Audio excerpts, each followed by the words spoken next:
Manchester United kembali beraksi di Liga Primer pada Sabtu malam, saat mereka bertandang ke Selhurst Park untuk menghadapi Crystal Palace. Setelah baru saja mengalahkan Barnsley 7-0 di Old Trafford dalam Piala Carabao, United akan merasa jauh lebih percaya diri setelah awal musim 2024-2025 yang tidak konsisten. United perlu mulai menampilkan permainan gemilang yang mampu mereka tampilkan saat melawan tim seperti Palace, yang pada gilirannya akan membangun kepercayaan diri mereka untuk menghadapi tim seperti Manchester City, Liverpool, dan Arsenal.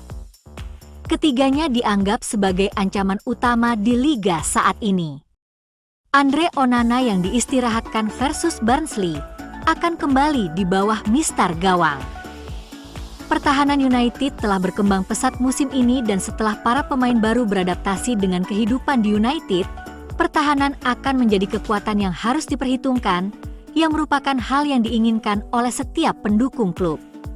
Noussair Mazraoui dan Diogo Dalot akan terus bermain sebagai bek sayap. Matthijs de Ligt dan Lisandro Martinez akan kembali untuk United, terbukti menjadi kemitraan terbaik di lini tengah pertahanan United. Duo ini bisa jadi merupakan salah satu pasangan pertahanan terbaik dalam sejarah terkini klub Old Trafford.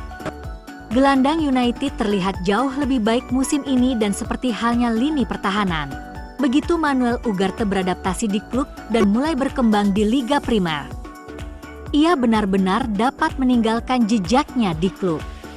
Ugarte dan Kobbie Mainoo di lini tengah jauh lebih baik daripada sebelumnya. Casemiro telah menjadi pemain yang bagus untuk klub, tetapi saat ini, ia sedang mengalami penurunan dan tidak akan dapat bermain di setiap pertandingan. Pemain seperti Christian Eriksen, Mason Mount, dan Toby Collier akan menunggu di jajaran pemain untuk mendapatkan kesempatan.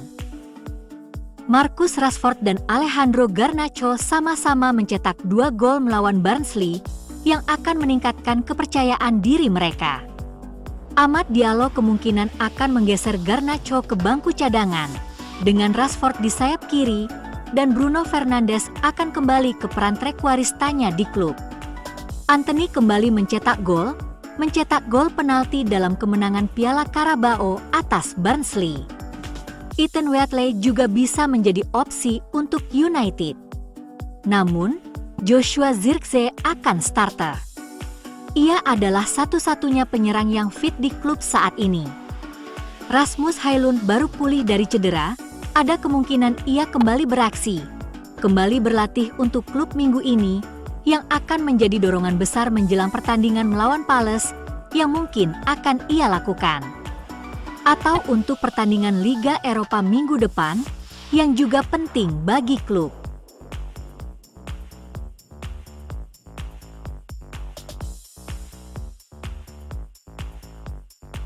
Manchester United mengirimkan seorang pencari bakat untuk menyaksikan pertandingan Red Bull Salzburg melawan Sparta Praha minggu ini, yang kemungkinan akan mengamati beberapa pemain tim Austria tersebut.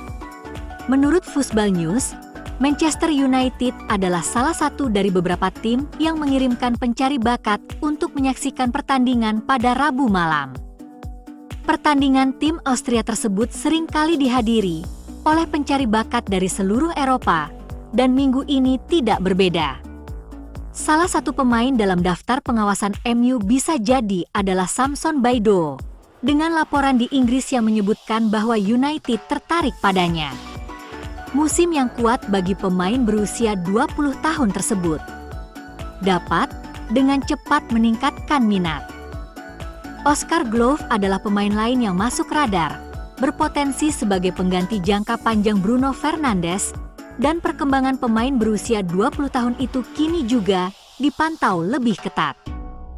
Bahkan ada dugaan bahwa pemain sayap kanan Adam Daghim bisa masuk radar sebagai pengganti Antony. Pemain berusia 18 tahun itu masih mentah dan berkembang, tetapi kemampuannya bermain di sayap kanan dan di depan, serta tekad dan keterus-terangannya telah menarik perhatian. Profilnya diakini telah menarik perhatian, begitu pula Baidoo dan Glover, dan mereka adalah nama-nama yang berpotensi untuk diperhatikan dalam waktu dekat.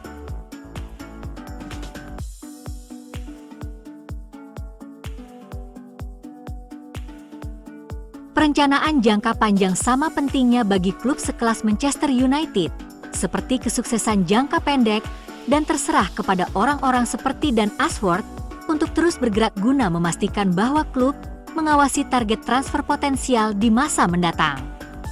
Bintang lini tengah Lille, Angel Gomez, telah menjadi pusat perhatian dan sejak itu menarik minat klub-klub papan atas Liga Primer. Mantan klubnya, Manchester United termasuk di antara klub-klub yang tertarik untuk merekrut pemain internasional Inggris berusia 24 tahun itu. Newcastle United dan Tottenham Hotspur adalah klub-klub lain yang mengawasi gelandang itu saat ia menuju status bebas transfer. Setan Merah dapat mencapai kesepakatan prakontrak untuk mengontrak Gomez secara gratis musim panas mendatang. MU memiliki keuntungan tersendiri dalam perburuan Angel Gomez, setidaknya begitulah harapan banyak orang. Ia merupakan bagian dari akademi klub dan berhasil menembus jajaran pemain inti sebelum pindah ke Lille untuk mencari menit bermain reguler guna melanjutkan perkembangannya. Dengan demikian, peluang untuk kembali ke Old Trafford dan melanjutkan karirnya di tempat ia memulai semuanya mungkin menarik bagi bintang yang digaji £597.000 per tahun itu. Belum pasti apakah Angel Gomez tergoda untuk kembali ke MU. Dengan begitu banyaknya minat terhadapnya, akan menjadi kejutan jika Gomez menandatangani kontrak baru dengan Lille. Peluang untuk kembali ke Liga Primer mungkin menarik, dan mari kita lihat apakah Man Utd akan mengontraknya musim depan.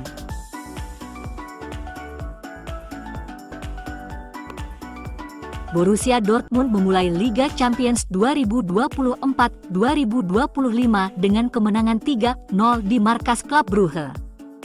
Pemain muda Inggris Jamie Bino Gittens menjadi bintang pertandingan bagi Die Borussen dengan mencetak 2 gol. Bino Gittens membuka keunggulan Dortmund pada menit ke-76 lalu menambah gol 10 menit kemudian. Penalti Sahrow Guirassy di ujung pertandingan mengunci kemenangan tim tamu. Berkat 2 golnya, Gittens dinobatkan sebagai pemain terbaik pada pertandingan tersebut. Pemain internasional Inggris U21 itu mencetak 2 gol dalam 11 menit menjelang akhir pertandingan. Gittens digadang-gadang bakal menjadi bintang Inggris berikutnya di Dortmund setelah Jadon Sancho dan Jude Bellingham. Lahir di London pada Agustus 2004, dia awalnya sempat bermain di Reading. Dia pindah ke Akademi Manchester City pada 2018 dan seperti Sancho, Gittens memilih untuk tidak menandatangani kontrak dengan klub tersebut dan pindah ke Dortmund pada 2022. Perwakilan Manchester United selalu hadir memantau Gittens berlaga. Gittens melakoni debut tim utamanya pada April 2022 dan penampilan perdananya di Liga Champions melawan Chelsea 10 bulan kemudian. Dia mencetak gol pertamanya di kompetisi Eropa melawan AC Milan musim lalu. Seiring perkembangan di Dortmund, Gittens juga berkembang di level kelompok umur timnas Inggris. Pada 2022, ia menjadi bagian skuad yang Lions memenangi kejuaraan Eropa U19.